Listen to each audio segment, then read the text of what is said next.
What's going on, everybody? If you don't know me, it's your little homie Dean. And this is the cinematics review for Escape Room Tournament of Champions.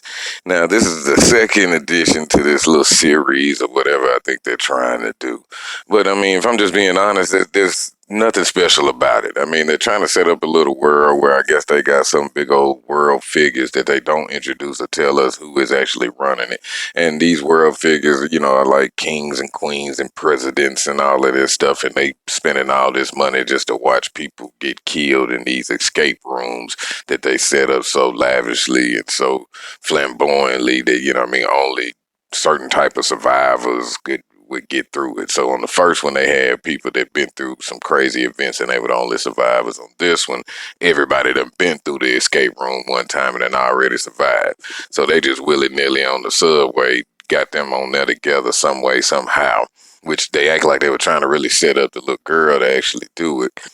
So, and then it just goes through the process. The reason it makes it a bad concept is because you're taking it out of, what you're having. You're having big time deaths. You're having big time murders and kills, where you're setting up so beautifully for us to see it in a crazy way. And, like a Final Destination, or something that you want to do like that. And in those movies, the gore is what sells it. I don't care about none of these characters. I mean, not saying I want them to die. That's why I came to see it. I want them dead.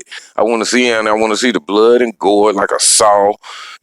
Final Destination. We're not coming back to see that, man. So you can character build and make us care about them. We want to see death, destruction, murder, mayhem. That's what we come for. And if you don't bring that to the table, it kind of takes the point out of the whole movie. It's kind of going PG-13 is with for my daughter or something like that, which is cool. But you're just going to take this audience out of it because I'm not worried about the characters. That's not the point of this movie, and that's not where you should go. So they get it jumped off, and they have these other. I mean, you just don't care about them. It's hard to even remember what they were doing. But I mean, the rooms are elaborate. The rooms have everything going for them with all the new. Now they got lasers and then different type of fire. It's good engineering, I guess you could say, if you're gonna make it a fucked up situation for 4 people or 5 people trying to get out of it. But no one cares.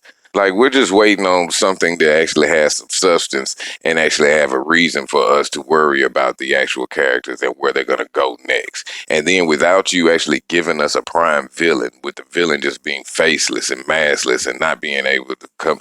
I mean, the reason they're getting this girl, like, and they actually get 2 of them. The white girl that died in the first one, they get her back on this one and they're trying to and she's helped design these new rooms.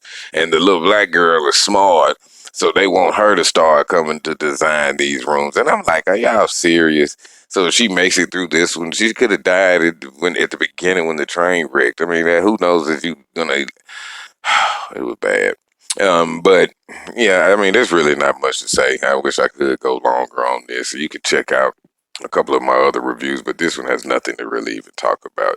I mean, if I'm gonna rate it, I can't give it above a 4.6. I mean, and the acting isn't bad. That's the worst part about it. That's kind of what makes me, what you gotta commend good movies, or, gotta give them their flowers now, because it's hard. It's like a football team. You gotta have all 11 players, all 11 sections of this movie got to be running in unison.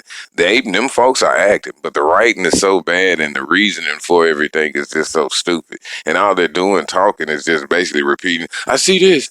Oh, I see this. I got this over here. Yeah, like we are in an escape room, and that's not really lines of dialogue. That's nothing to be impressed with.